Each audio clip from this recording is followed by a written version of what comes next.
Ang panalo sa mga manonood ay yung pelikulang pinakapumatok sa ating mga manonood. And it could be the story, the acting, the cinematography, or any other factors. The people have chosen at dikit ang laban for this category, Director.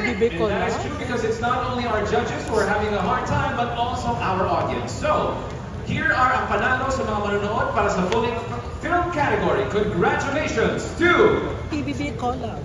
Collab by Jill Organeta.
Una-una po, thank you po sa Cine Panalo, Pure Gold Cine Panalo Film Festival. First film ko po, and maraming salamat po sa experience na to. Hindi ko po to makakalimutan ng experience na to. Every time I feel like giving up, aalalahanin ko lang to experience na to and tuloy ang laban. And of course, audience choice, oh my God, thank you so much sa mga fans ng K-Deluxe, and Jameson, and Kira. Thank you so much po sa lahat po ng black screening, sa lahat ng mga kaibigan at kapamilya na pinagbantaan ko online pag hindi nanood. Maraming salamat po. Sir Chris, thank you. White Space, thank you. Ars Francisco, thank you po sa lahat ng black screening. And sa mga fans, thank you. Kafam family, maraming salamat po.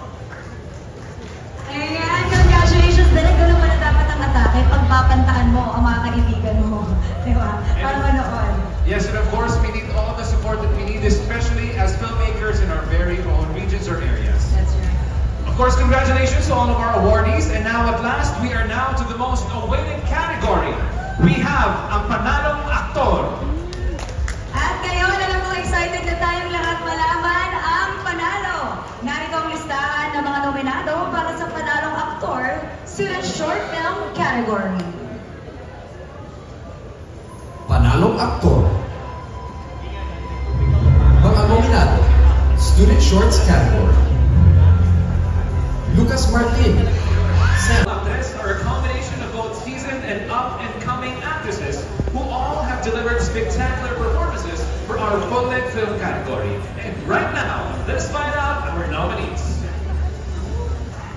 Panalong pangalawang aktres. Mga nominado, full-length category. Sherry Lara, Olsen's Day.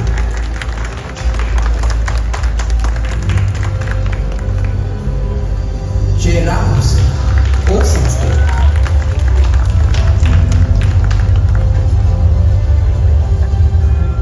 Gabby Padilla,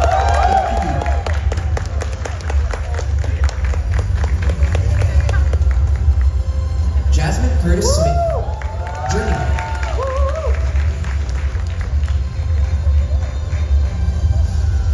Alexa Ilaca,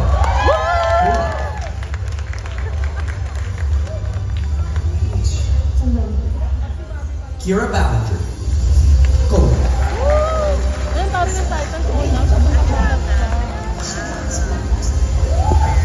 Ang panalong pangalawang aktres full-length category. PBB Collab. Wow, what a great mix of familiar and fresh faces, Direk Kurt. Sino ba sa tingin mo sa kanilang ating panalong pangalawang aktres? And of course, it's so hard to identify who our winner is, but if I was in the panel of judges, I'd be giving each and every one of them flowers for their grand performance. I agree. And now it's time to reveal our winner. Ang panalong pangalawang actress for the full-length film category is Gabby Padilla!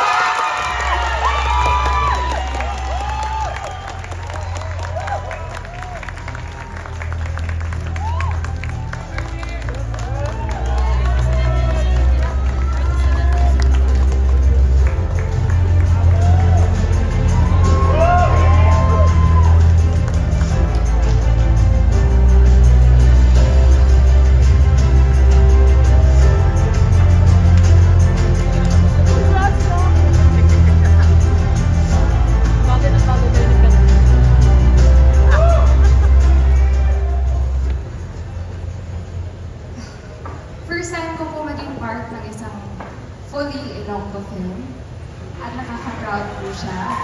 So if you will allow me, I would like to do my acceptance speech in Ilonggo. I would like to share this award with, I think, English. Gusto ko i-share award nini with the cast and crew of Tikiliwi. Gamay kami nga team, pero what we lack for in quantity, we make up for in heart. I'm so proud. Super proud gid ko to be part of this team. Direk Tara, salamat sa pagsalig sa storya ng isamon.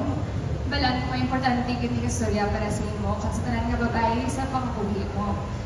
Salamat gid for having me in that. To my best ensemble, especially to my little brother, JP. Who is our first-time actor and for me, my best actor. Super honored ko to be your manang in this film. And of course, to the one and only Tita Ruby Ruiz. Gusto ko pasalamatan ako ng pamilya, tanan nga nag-suporta sa amon sa pag-ubra sa siningan ni. And gusto ko i-dedicate. I also want to thank my management, Creation Studios, and I would like to dedicate this award to all the victims of the patriarchy. Mabuhay ang Ilonggo Cinema. Thank you. Thank you so much, Gabby, and congratulations. At syempre, hindi pa kumpleto ang Pure Gold Cine Panalo kung wala ang suporta at pagtangkilik ng ating mga yan ang ating susunod na kategorya, ang panalo sa mga pananood. The votes have been tallied. The results